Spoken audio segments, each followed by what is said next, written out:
اللہ تبارک و تعالیٰ کو تکبر سخت ناپسند ہے۔ قرآن کریم میں جگہ جگہ اس کا ذکر ہے کہ اللہ تعالیٰ تکبر کرنے والوں کو پسند نہیں کرتا۔ جناب رسول اللہ صلی اللہ علیہ وسلم کی روایات میں بھی تکبر سے بچنے کی تلقین کی گئی ہے۔ ایک روایت کا مفہوم ہے کہ متکبر لوگوں کو قیامت والے دن چیونٹیوں کی شکل میں کھڑا کیا جائے گا، جو دنیا میں بہت اکڑ کر چلتے تھے، ان کا قیامت کا دن یہ حشر ہوگا۔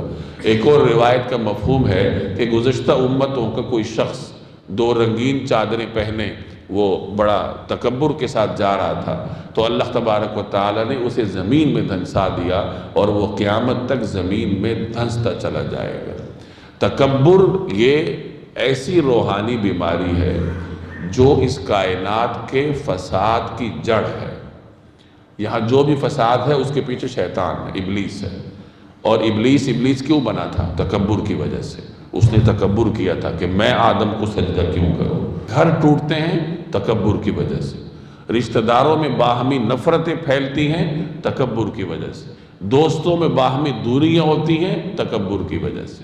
اور کوئی انسان 1000 کہے کہ میرے اندر تکبر نہیں ہے، میں تو بڑا عاجز ہوں، میں تو بڑا حقیر ہوں، تو ایسا نہیں ہوتا۔ ہر انسان کے دل کے کسی کونے میں، کسی گوشے میں تکبر پنہاں ہوتا ہے، اور وہ سامنے اس وقت آتا ہے جب اس کی عزت کو پامال کیا جاتا ہے، جب اس کی انا کو چیلنج کیا جاتا ہے، پھر ہر آدمی کا تکبر اور اس کے اندر کا فرعون سامنے آتا ہے۔